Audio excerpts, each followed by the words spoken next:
So psychology and psychiatry has been infamously held by the neck because of pills. This is something that, has been like a raising concern in everybody's mind, because at least that stigma of going to counselors have fortunately come down a little. But the fact that people go to psychiatrists and the fact that they are prescribed pills is somehow still there. You're telling me? I'm not rubbishing the science. I said, if things are going wrong with your life, it's bad enough.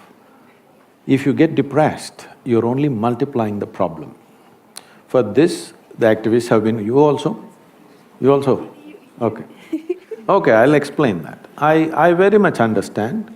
I'm closely associated with various people who are in the profession, and there are many people, because every day I'm meeting thousands of people, not everybody is perfectly sane, a lot of them go off, they need doctor's help, everything.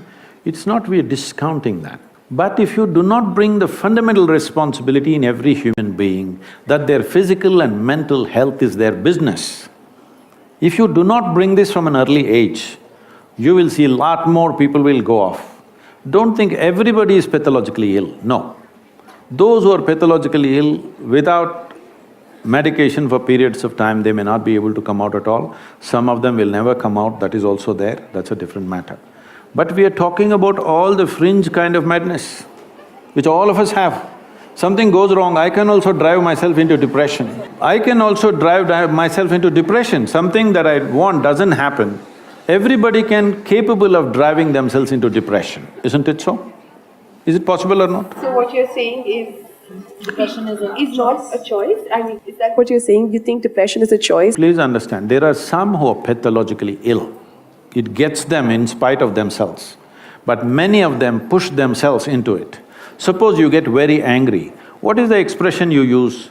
I'm mad at you. So consciously, willingly you're getting mad because you get some results in the society. If you keep trying it, because the line between sanity and insanity is so thin, if you push, one day you will cross. There are many people in the world who need not be ill, both physically and mentally, not just mental illness I'm talking. Both physically and mentally, they need not be ill. See, right now, for last 50 years, some millions of cardiac surgeries have been done. Today surgeons are clearly telling you, if you go off red meat, you eat the right food, if you exercise, you will not come for the surgery table. Is that against your cardiology? Why is psychology such an insecure profession?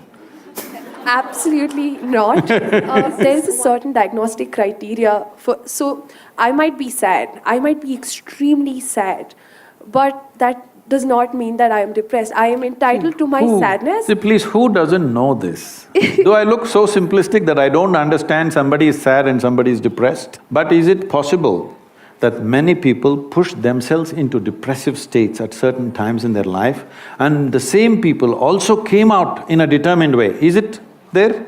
Thousands of them? Is it there or no? Yes. Many of them. So, if I say it is open, everybody need not end up with chemicals. Maybe it's against a particular profession, but we're talking for humanity. Right. Thank you, Sadhguru. Although I don't think Anjali is fully convinced on the answer's tangent. Questions? How do you get fully convinced or not convinced on a fact?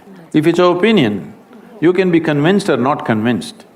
Is it a fact that many of you, I'm saying most of you are young, you have not seen much life, but even in this little life that you have seen, there were moments when you crossed your sadness and became depressed for a few days. Has it happened to you? Yes. And most of you have come out of it without anybody's help, or maybe with a friend or somebody who mentored you a little bit, have you? Yes. These are facts, these are not opinions.